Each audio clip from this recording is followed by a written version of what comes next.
Hello and welcome back to the channel. I'm Daniel Roman for winteriscoming.net, and today we're going to be talking about the Targaryen family tree. Specifically, the couple of generations of Targaryens that are relevant to the Game of Thrones prequel series House of the Dragon.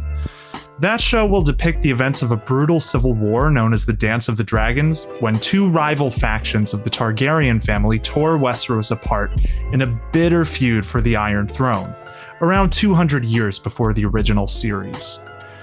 Targaryen family history is complicated. Fair warning, they were known for incestuous marriages, and this is when their dynasty was at the height of its power. So there are Targaryens everywhere, everyone's marrying everyone, and generally you need an encyclopedia to keep track of it all.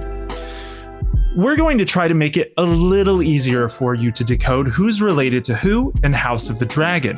But one thing to note before we begin is that we'll be keeping the spoilers surface level here as much as possible.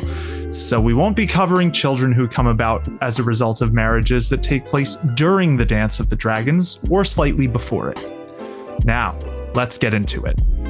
When looking at the Targaryen family tree that's relevant to the Dance of the Dragons, there's one place we have to start. Jaehaerys I Targaryen, also known as Jaehaerys the Conciliator, and his wife, Good Queen Alysanne. Yes, they were siblings. Jaehaerys ruled for 55 years, longer than any other king in Westeros' history. That makes him and his wife a pretty good baseline to start our tree, because everyone that preceded them is long dead by the time Jaehaerys passes on the crown, setting off the chain of events that leads to the Dance of the Dragons. Jaehaerys and Alysanne were fruitful. They had 13 children. Aemon, Balon, Alyssa, Daela, Vagon, Maegel, Sarah, Visera, Gaemon, Valerion, Gale, Aegon, and Daenerys. No, not that one. However, Westeros being Westeros, only 9 of those children lived to adulthood, and only 4 of them went on to have children of their own. House of the Dragon pretty much excludes the rest of Jaehaerys' children, so we're gonna do the same and stick mainly to those 4: Aemon, Balon, Alyssa, and Daela. First, let's talk about Daela Targaryen, Jaehaerys' youngest surviving daughter. She married Roderick Arryn, Lord of the Vale, and they had one daughter named Aemma Arryn. Daela died in childbirth, but Aemma has a pretty important role to play. We'll circle back around to them in a bit.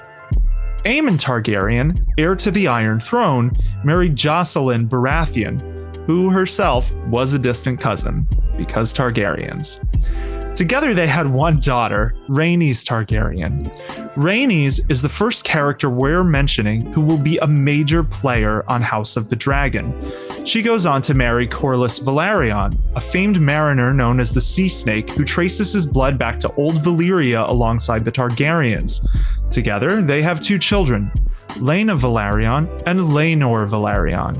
Jaehaerys the Conciliator's last 2 children, Balon and Alyssa, kept to that old Targaryen family tradition and married one another. They had 3 children, Viserys I Targaryen, Daemon Targaryen, and Aegon. Unfortunately, Alyssa died as a result of complications during Aegon's birth, and the baby died a short while later. So, the only 2 members of this branch of the family we really need to concern ourselves with are Daemon and Viserys, both of whom will be crucial to the events of House of the Dragon. Alright, still with us?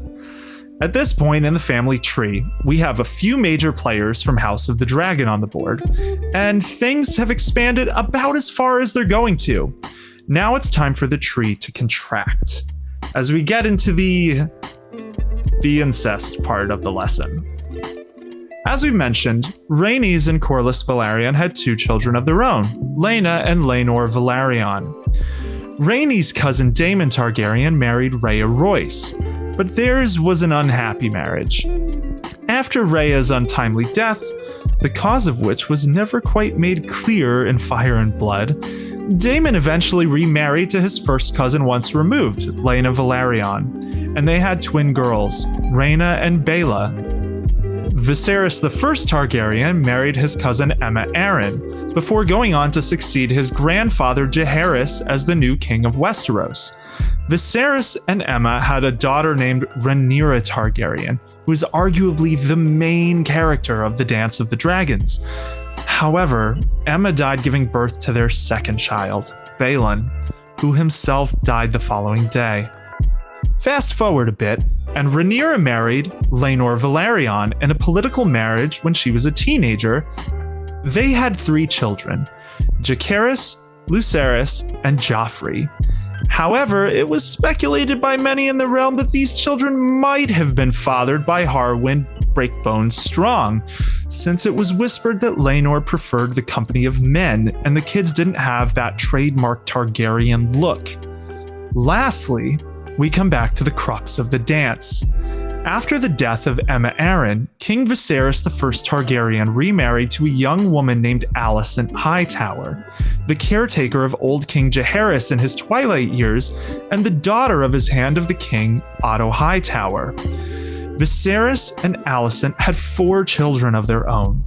Aegon II Targaryen, so called because he was the second Aegon to actually survive to adulthood, Helaena Targaryen, Aemon Targaryen, and Daeron Targaryen. And that, my friends, is where we're going to leave things. While the feuds on House of the Dragon will be rooted in many different parts of the Targaryen family, the heart of the conflict is between Alicent Hightower, Rhaenyra Targaryen, and their respective families. Rhaenyra is the heir to the throne as named by her father Viserys I Targaryen. But that was before he had sons with Alicent.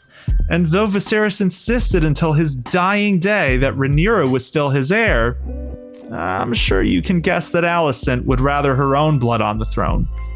Especially once Rhaenyra and her mercurial uncle Daemon started getting a bit closer. Hopefully, this makes deciphering the complex web of the Targaryen family tree a little bit easier for you. This is not the end of the story, of course. Throughout the Dance of the Dragons, some of the people we've discussed will die.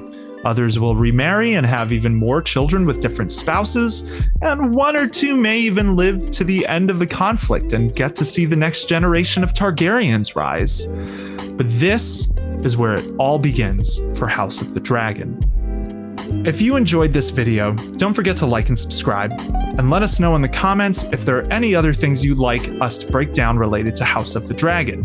You can find plenty of articles about this and other shows at winteriscoming.net, where we talk about science fiction and fantasy books, movies, and TV shows every single day. Thanks so much for tuning in. We'll catch you next time.